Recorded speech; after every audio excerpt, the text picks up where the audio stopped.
There are two parts to this, but the first question is what's the difference between successful people and unsuccessful people?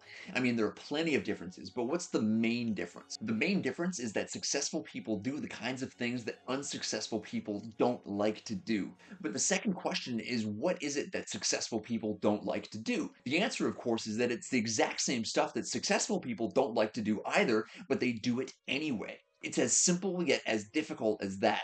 But that's actually good news for you and I, because every time there's something that's difficult that people don't like to do, you can guarantee, like you can bet that most people will just not do it. Like most people are not going to do things that they don't like to do. Their whole lives are dictated by following comfort. But a big mistake that a lot of people make is believing that they have all of this time that's magically going to show up in the future where they can make the smart choices, like the good, positive choices that are going to lead them to where they want to go. They think it's going to happen eventually. I can make all of these terrible decisions now, do the easy thing now, and I'll do the hard thing later. But then later comes and they're in the exact same place they were before with the same results, same friends, same goals. They're equally far away and just nothing is happening for them because they just did not do the hard work that successful people don't like to do, but they did it anyway, and they did it consistently every single time over time until they got what they wanted, until they became those successful people. Like that's literally one of the major differences. Now, that doesn't mean you have to make your life as difficult as possible. It has to be this like hellish experience that you just grind through every day. Like my life is pretty damn good.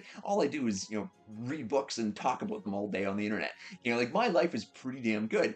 That being said, there are things that I don't like to do all day, and basically, I mean, every day there's something that I don't like to do. And that's not just, training to failure in the gym. That's, work tasks like administrative stuff that, it's boring. Successful people don't have this defense against boredom that unsuccessful people don't have. They feel the resistance and the discomfort anyway, but they do it anyway. And they do it every single time. Like it's not an occasional choice. It's a lifestyle. It's a habit. So as great as many of these things in my life are, there are still things that I do not like to do every single day. And I do them anyway because they have to get done. And if I don't do them, they will not get done. And they are essential to get from where I am right now to where I want to be. And like somebody has to do them, and there's nobody else that's going to do them besides me. And that is the determining factor between like whether I make it and whether you make it or not, right?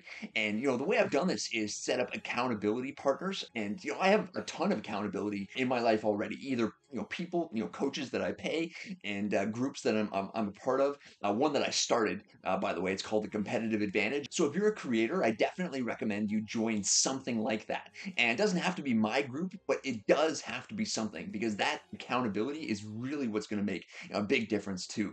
And one of the accountability devices that I have is an email list that's associated with that private community, right?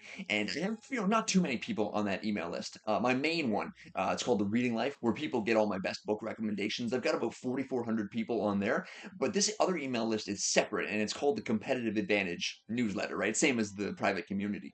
But basically, every single night, I send a nightly email to about 550 people, detailing exactly what I accomplished each day and what I failed to do. So if I did not do something that I said that I was going to do, I have to face via email like 550 people, and that list is growing all the time, right? So like more people are are noticing, I'm admitting to them, when I'm falling short, and that's really powerful. Like knowing that all day that I'm eventually going to have to send this email is a really powerful accountability device. And I mean, if you're a creator and you don't have an email list, I would definitely recommend you start one.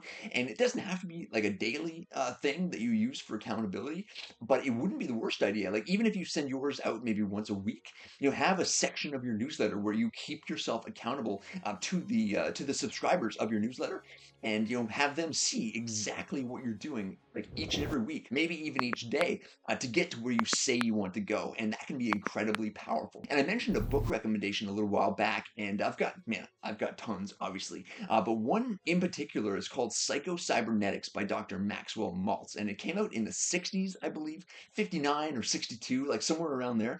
And the main message, like the super short summary, is that you can never outperform the self-image that you have of yourself. You don't rise to the level of your goals, you fall to the level of your self-image. And he's got a couple other follow-up books that I've read recently too. One's called Zero Resistance Living, and another one is called Zero Resistance Selling. And both of those are pretty good as well. But absolutely, definitely 100% read Psycho-Cybernetics, because that's really going to crystallize this idea for you. For many people watching this, this is going to be the main difference maker, right? Once you get this self-image stuff right, and once you start doing hard things, and the things that you don't like to do, and again, it's the same stuff that I don't like to do, but once you start doing those things, you're going to notice massive positive changes in your life, and they're going to start accumulating, and they're going to start compounding, and that's when some really just awesome things start to happen. And that's exactly how it worked for me, and it's still happening. Everything that I did years ago that I didn't like to do, it's coming back to me now in the form of fantastic rewards, and a harvest that I mean, it's sort of lame, but I mean a harvest that I sowed years ago, right? And it's coming back, and I mean, it's like that's the difference. Like that's all there is to it. Psycho-Cybernetics is one of my favorite books of all time. I recommend it constantly. I don't think that there's a single person on earth that could not benefit from reading that book, and I do not say that very often.